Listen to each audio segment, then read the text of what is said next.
Welcome to another episode of Management Muse. I'm your host, Cindi Baldi, and this is my husband and co-host, Jeffrey Tumlin. Yellow! Welcome to the podcast where we try to inspire better work performance. Thanks for listening.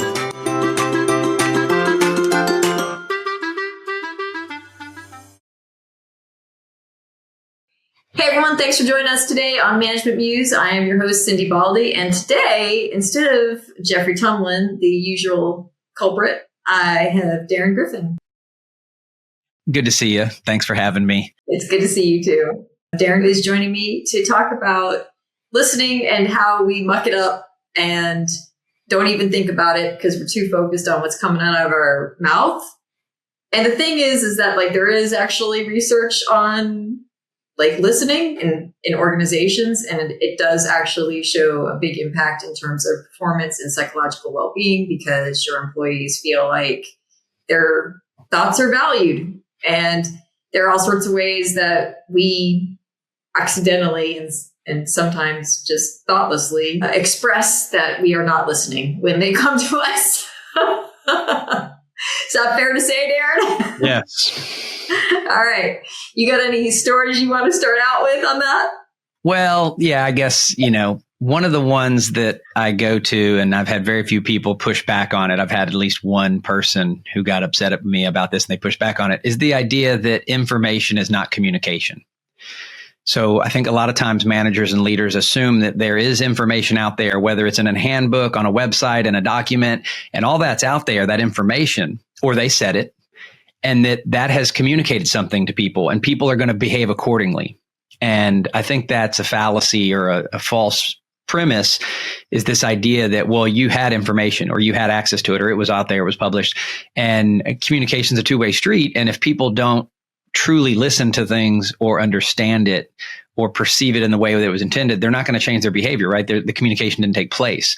So I think a really strong thing, a skill, an understanding for leaders and managers is that understanding that information is not communication. You got to have the information, and then you have to make sure it gets communicated. And you can do that verbally, non-verbally, through relational building, repetition, clarity, all these different things. So when it comes to listening, people, they got to hear what you're saying. They got to understand it. They got to buy into it. They got to believe it. It's got to tap into their life views or whatever you want to call those. Yeah, I think there's always a challenge in organizations for communication. Anytime you do any sort of surveys with them, it's always the internal communication that's messed up. People get really upset when they find out things about their organization and feel like they're the last ones who know. And then you have the leadership team in there and they're like, well, we're doing everything to communicate. We have our meetings, the managers go back, they have their meetings, we're putting it out in all these different forms. So to try to get the information to people's hands. And I think that for me, the lesson that I learned that I learned from academia that I think is highly applicable to any organization is you have to say it a lot more than you think you have to say it. I mean, I remember one particular student where, I had it in Moodle, the schedule, and I did not deviate from it was in the syllabus that was handed out and gone over the first day of class. And then it was on Moodle and, they had to go into Moodle to do assignments. And so they should have seen their calendar in Moodle. And every day that we had class for the next week, I would go over the assignments that were coming up and going to be due. And I still had a student who walked into class and didn't know we were having a test. Mm-hmm. And he was probably on the lower end of the, academically motivated spectrum. But still, he actually was attending class. He wasn't somebody who wasn't attending class. And it's remarkable how, how much, you have to convey something before everybody in the room hears it. Because, I mean, what is it that they say? Like, basically you have 15 minutes of somebody's attention before like they're taking a mental break somewhere else, and then they'll come back in. But you got about 15 minutes of attention before there's like a little pause. And so like at any time you have an entire audience that is having different pauses. So I think that's probably one of the biggest lessons or biggest challenges that I see in organizations is like, how do you have like a communication plan so that way people even have the opportunity to listen? So I think it's like two different directions. One is what can we do as leaders to try to communicate more effectively so the the communication is there for people to actually hear? And then going in the other direction, what is it that we can do as managers? Because we also hear this too. Like, I go in and I keep telling them there's a problem and they're not doing anything about it. And I'm sort of dumb. Like, I've lost my belief that anything will come of it. And what they're really saying is I'm not heard. Yeah. And so I think if we can take it maybe from those two angles, which angle interests you more to start with? Well, the catchphrase that I thought of is this idea that people hear what they want to hear, right? They don't hear what you want them to hear. They hear what they want to hear, which basically means they hear and understand based on whatever their motives are, whatever their previous experiences in their vantage point, and all that. So that's an, I think, but kind of a cliche that we need to remember is they don't hear what we want them to hear. They hear what they want to hear. The other thing I think is happening in organizations is there's not a good feedback loop when it comes to communicating information. So it's top down. It tends to be one way. And when people don't hear something or remember it or understand it or make action, and it's generally because there's a false sense that it was heard, right?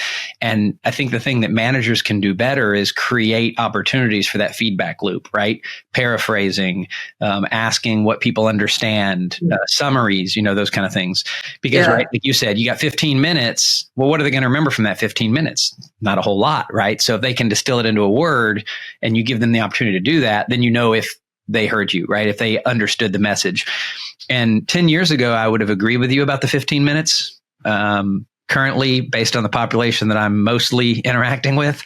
Oh, it's true. It's 2 minutes. I mean, if in 2 minutes you can't get their emotions going and they're capturing their motivations, you're going to lose them, right? And you can see them, right? Whether they have their phones or they're just kind of, going off into space.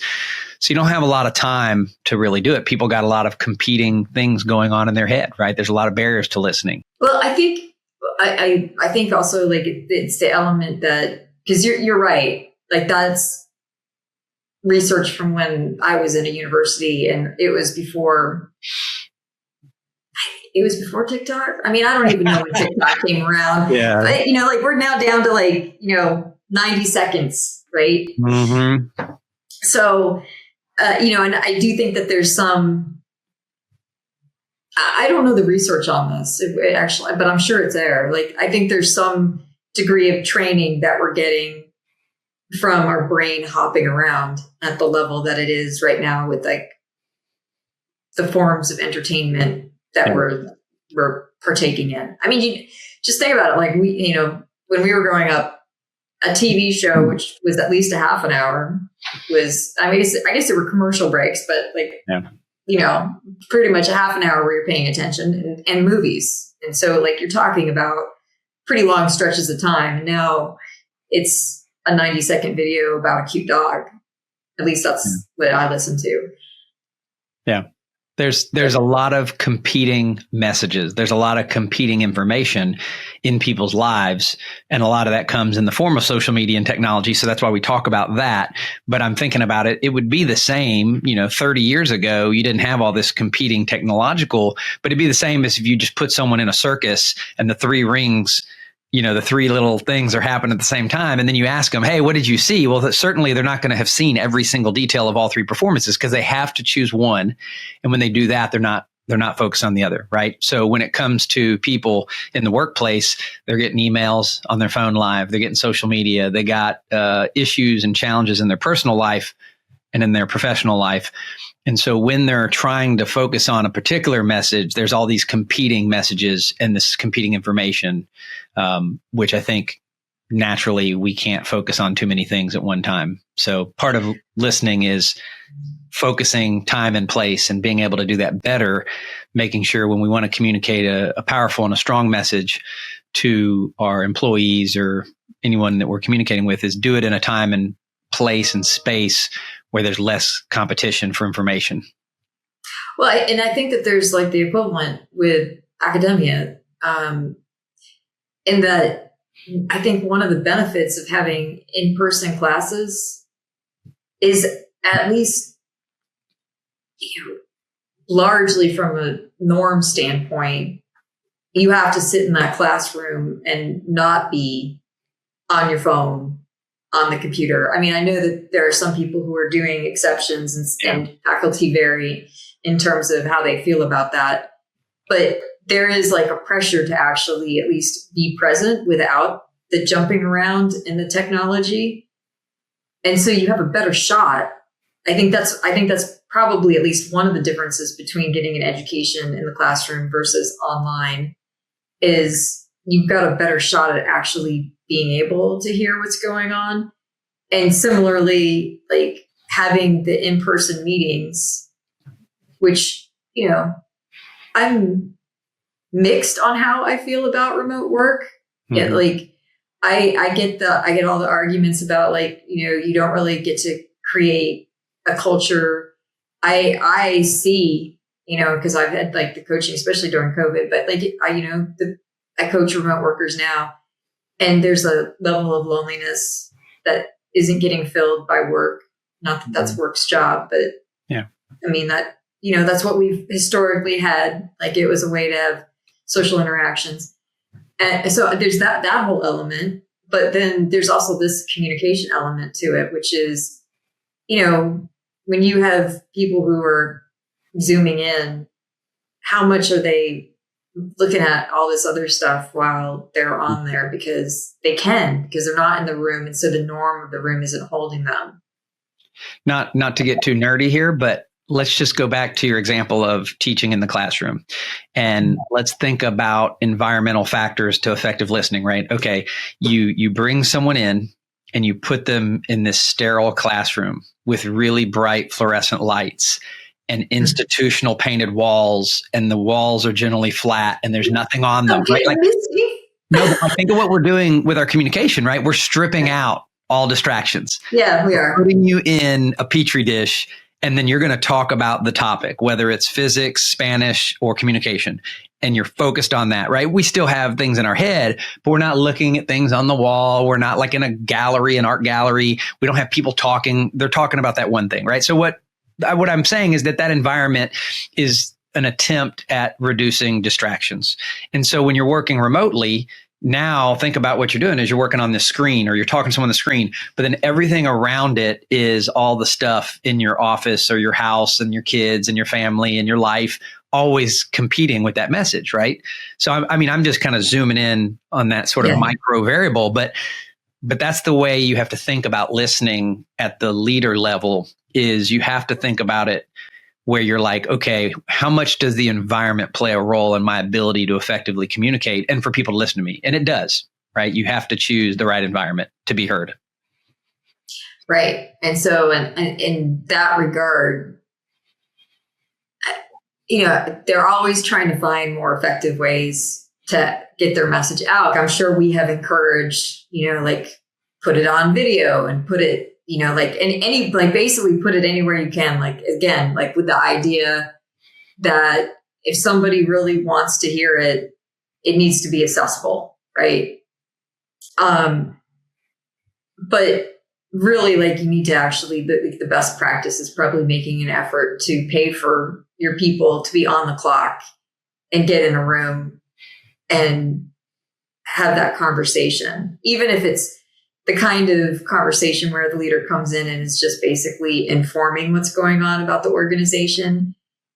there's still an opportunity for like an interaction, even if it's nonverbal interaction from employees that also contributes to listening, right? Yeah, I'm not going to sit here and say that you can't learn online or that you can't be effective in virtual meetings. But a recent example in my life as a trainer is someone reached out to me, corporate, and wanted a team to learn about leadership and effective listening and nonverbal communication.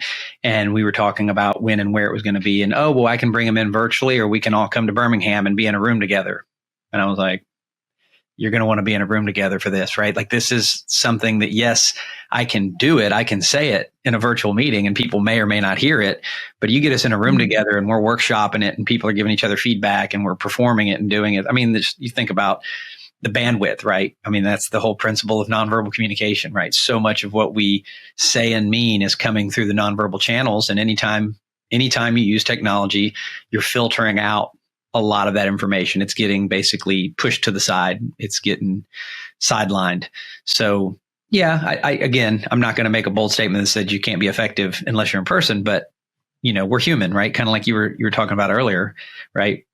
You don't come to work to make friends, but we're also human, right? And so we do wind up exactly as humans. I mean, my best friend of 30 years, we met working at a sail company, like sailboat sail company. And, basically we became friends because I gave her crazy instructions on how to use the fax, which involved violence. And we've been friends ever since. Were you that fax machine? Were you actually selling the sailboats? Like, were you selling them to people? I was not. It was a full company.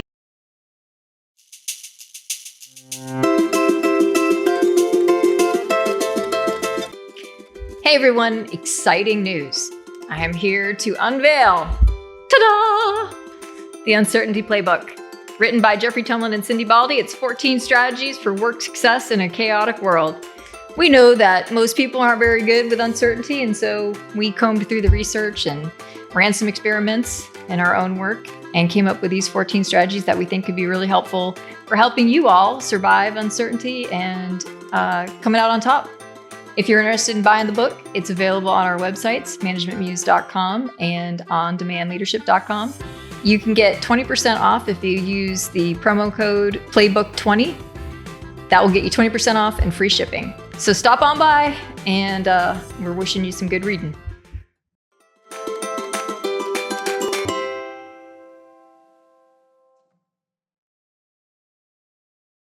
So I don't disagree with you on. I think there is some learning that goes on. I mean, certainly, I do things to learn online, but I think the idea that you need to consider, especially for important messages, is having an environment that strips down some of the distractions is probably part of a good communication plan for managers going forward. Yeah. And also you mentioned the repetition, and in the public speaking world, when we're coaching people, it's tell them what you're going to tell them what you told them, right? If that's what we're doing with oral communication, public speaking, if we're doing this repetition, if you're sending information digitally in meetings, right? Repetition is key, right? So reducing distractions and tapping into human motivation and repetition and clarity. And again, I know that there are plenty of managers and leaders who are effective at these things because they've thought about it and they've taken trainings and they're doing it, and that's what makes them good. But there's certainly managers who are not doing this stuff. They're not conscious of it. They're not thinking about the noise and the listening. They're just thinking about, I gotta say this. And they say it once and they move on as though that's going to change someone's behavior. And I don't think it's going to always. Well, I'll just add on to something that you said earlier. I think especially when you're doing things like giving feedback it could be feedback that's related to a problem, or it could be feedback that's just like feedback, right? Because we do take opportunities to give feedback without there being a problem, like even to just say, hey, great job there. which we would consider praise, but it's also feedback. I think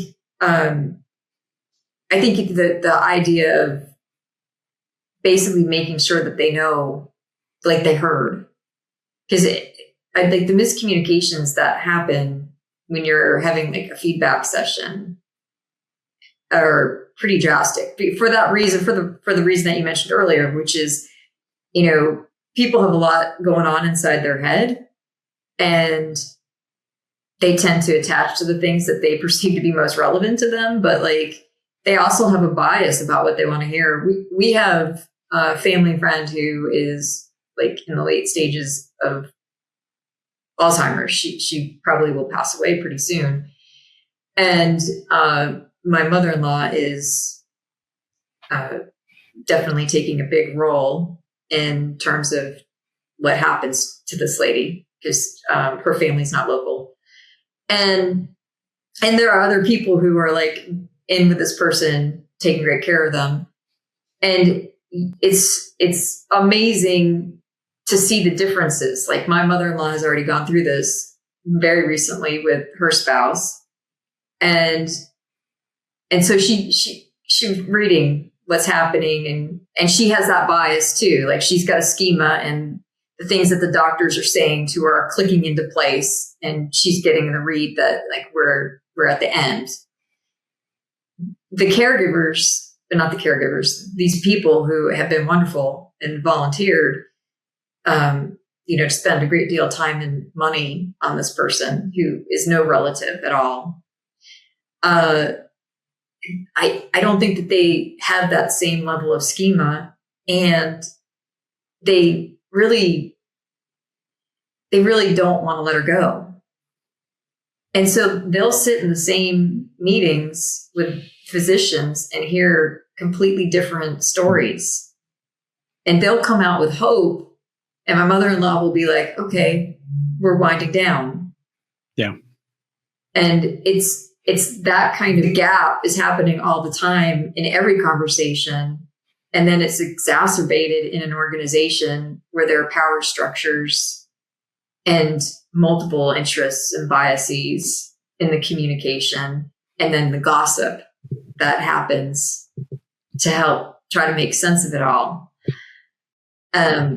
So, like, it just presents like a huge challenge in terms of how do you like, you're never going to nail it perfectly. Like, I think communication is always going to be a perennial, like what Jeff always says, because he loves his PhD, like, I'm always going to have a job. And so, but like, how can we actually move it forward to do better at it? And so if we're thinking about like advising leadership in terms of having a communication plan, what would be like maybe some tips other than the summary? I mean, we've had some, so we've had the summary, we've had reducing the noise in the room, and for at least the important stuff. Obviously, like, there's a ton of communication that happens on a daily basis, and you're not going to gather everybody in a room for it. But so like on a more regular basis, what are some things that we might do as leaders to try to create an environment where like the messages actually are able to be heard? Yeah. I guess my response based on your previous story is the idea that there's different types of listening. And most people are unaware of that. And if you're not aware that you can listen using different schemas, as you said, different biases, if you think about the way our brain works, right? We have sort of the relational brain, the emotional brain, the task-oriented brain, right? We have these different ways that we can use our brain. And as we go through everyday life, we tend to not focus our brain in a certain way, right? So the leader, the manager goes in for the day, and they're just kind of letting the day dictate the way they listen. And the reason I think it's important to think about messaging is being an effective listener means that you can determine if your message was understood or heard. So to be more specific about what I'm saying is, metaphorically, let's think of it like a filter or like a trap door, right? So you're going to go into a meeting with someone, and it's like, who's the person? What's the relationship? How do they feel, and how do you feel? And then like, what's this about, right? And so making sure that you sort of build this, this thing. Checklist. Yeah, right. mental checklist. And then when people are talking, it's like you have this trap door that's like a message comes in and you're like, oh, that's an emotional message. I need to respond emotionally or empathetically to this person because they're telling me something about their emotions versus they're telling me about a problem. Oh, now I'm listening from a task-oriented perspective. How do I solve that problem for this person? I don't think people listen that way. I think they just kind of listen and they respond how they feel. Generally, it's probably driven by emotions. But I think if we can become better at the different types of listening, I mean, there's even listening for entertainment. Like you're just listening to be having fun, right? That's a different type of listening than listening for problem solving, right? So my recommendation would be for people to recognize that those different listening strategies exist and to practice using that trapdoor method or that filter, right? Is what is this person really talking about? They don't need me to solve a problem right now. They need empathy. Yeah, I think that's a big one that I think a lot of people can relate to because I'm totally guilty of this, but I think a lot of people are. So when people come with a problem, I have to pull back because what I want to do is solve their problem. Like I want to form a strategy and I want to move them through it.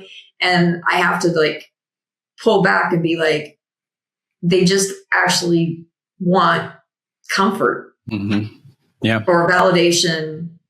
They don't actually, they're not at the stage where they're not actually asking for advice. They're just asking for a place to be heard. Yeah.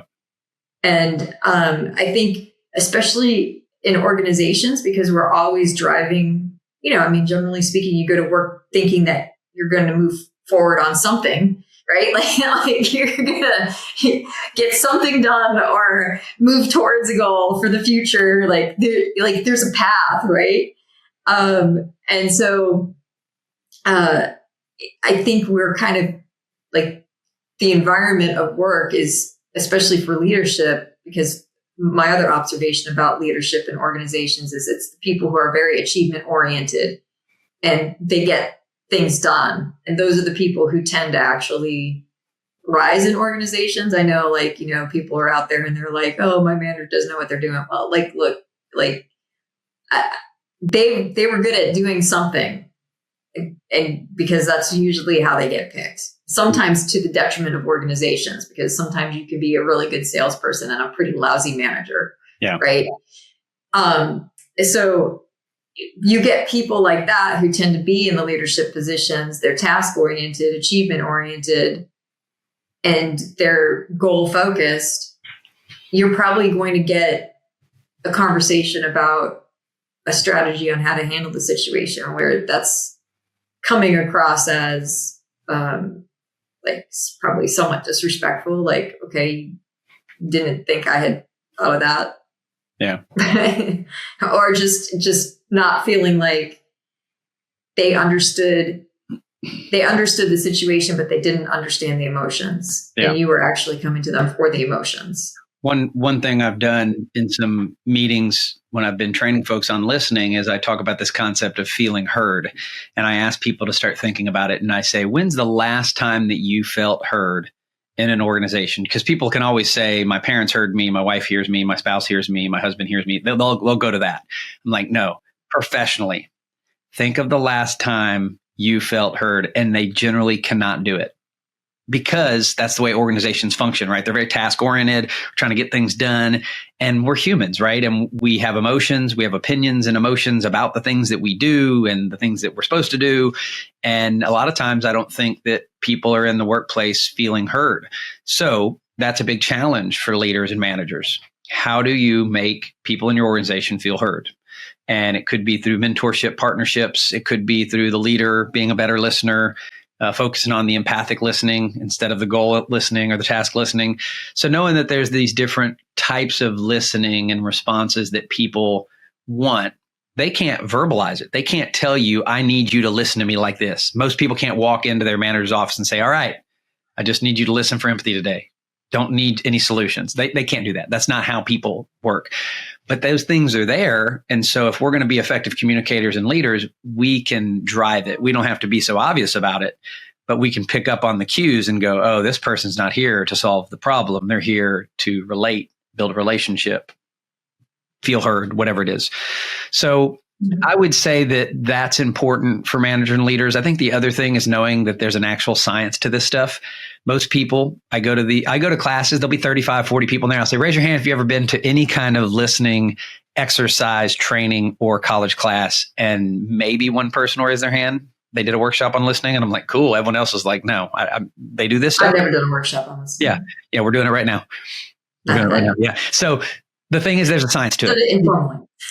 People measure it, they study it, they do scientific studies, they publish it in academic journals, right? There's some nuts and bolts going on to this stuff. And if people are interested, they can look up Graham Bodie. He's got a website devoted to this. He does research. I mean, like that's his thing. He is like the listening guy, which is fascinating that someone can make a career on doing research on listening. But the reason I say this, if you go to their website, there's actually measures and scales, right? And I'm not saying we need to go in and measure all of the people in our organization, but just knowing those nuts and bolts, right? When you look at a scale or a measure, the questions that are on it, those are the variables, those are the factors, right? So if you take that survey, who cares what your score is? You now know what effective listening is comprised of. So if you're going to try to change something, that's what you change, right? That's where you polish up. That's where you tighten up the nuts and bolts. So I always encourage people to at least take the survey so they know what the researchers are looking at to then determine high and low listening. Off my soapbox. Okay. No, that's good. That's good. I was listening. I was just thinking, because, I have my own filter. So I was thinking about, I'm at the heart of what I studied when I was in academia for organizations. It was identification, right? And the last couple of years have been, and I've generally been like pro identification. Like it's usually very good for organizations. It's, you get highly motivated people when they identify with an organization because they feel the successes and the failures personally. But like in recent years, because of just the environment that we've been in, I've had the opportunity to see sort of extreme identities, right? They've been playing out in the public. And I think the thing that has really been, and not surprising, but alarming, is the degree to which our identity dictates the information that we actually filter in to even hear. And so I think that that's also like an interesting thing to think about with an organization is the identity plays out in two different ways when it comes to people's ability to listen. And so, and generally speaking, as people rise in organizations, usually they become higher identifiers. Partly because like as you rise, usually you start to internalize more of the values and the personality of the organization. And so it just is like a natural thing that happens. And so then there's just this natural bias in leaders to actually not hear the things about the organization that are A, going to hurt them, and B, make them feel either like maybe be contrary. Like they might still feel the hurt because I mean, like I can think of things that like I identify with, like if for like the audience, if you're like a sports person, like it still hurts when somebody says something bad about your team. So you don't get to completely filter that out, but usually like you distort it almost immediately. Like, oh yeah, they lost, but those refs, they were blind. Yeah. I think that, basically what you're talking about is that same idea is that people hear what they want to hear. And it's not conscious. When I say people hear what they want to hear, it's not conscious. People hear what they're going to hear. Right. And that is based on, right, those trap doors, those filters, and could be emotions. It could be only wanting to be supported. It could be framing, could be biases, could be identity, right? Your identity shapes what you hear. And so you put people in a room, they're all going to hear something different. I always do this exercise in my classes, simple as could be, but profound impact is I'm going to say a word and I want everyone else to respond with what they think, what pops in your head. And I say the word cat, C-A-T. And you'll have a room of 30 people and you'll get 10 different responses. They'll say things from caterpillar. They'll say like, hate, devil. Some people will say dog. I'm like, that's the opposite meaning of what I said. So you're saying a word and people are hearing something based on their prior experience. How do they feel about cats? People who own cats, they always say, oh, I thought of my cat. I'm like, well, that's very egocentric of you, but that's the way we listen, right? Yeah, I mean, we are egocentric listeners. Yeah. We're listening for what actually affects us. That's how we survive, right? If we were just listening to everything, we don't have enough mental capacity to listen to everything. I think one of the most powerful examples of that is that like you can be in a huge crowd, and if you hear your name, you hear it. Yeah. Like all this noise and somehow your name cuts through. Yep. And so if people are still listening to us, I think the thing I want to convey is that you and I have barely scratched the surface in this conversation about what there is to know and learn about listening. Listening's a skill. You have to practice it, but you also have to have the right thing to practice, right? You can't just, I'm going to be a better listener and just think about it, right? You gotta hone in on. Do you have some resources that you would recommend? I know you said the one website, maybe repeat that. Yeah. Graham Bodie's website. You look up Graham Bodie listening, you'll see there's some different podcasts, and there's a thing he has on there about myths related to listening. That's pretty cool. Other books, Charles Duhigg's Super Communicator. It's not a book on listening, but it actually is about listening, because he talks about that when you have a communication interaction, that there are always multiple things going on, and it's who are we, how do we feel about it, and what this is about. And the whole point of Super Communicators is being able to understand that in every conversation. So it is a book on listening, and I read it last year, and I highly recommend it to folks. It's a good read. Okay. All right. And you're right. We barely scratched the surface. Darrin sent me how many topics? I think five or six prompts. And I was like, you can ask me these things if you want. We got to one. Yeah. We asked one thing. It's so much more. It's all right. We had a good time. All right. Good to see you. Thank you for joining us today on Management Muse. If you're interested, Uncertainty Playbook, written by Jeffrey Tumlin and myself, Cindi Baldi. And we appreciate you listening, and we appreciate any support in trying to get the visibility out there, because it's a sea of entertainment on these different channels. And so we're trying to put out some good, helpful information for managers, and anything that you can do to help. That includes stars, likes, follows, shares, all the things. We appreciate it. All right. Thank you, Darrin. I appreciate it. Bye.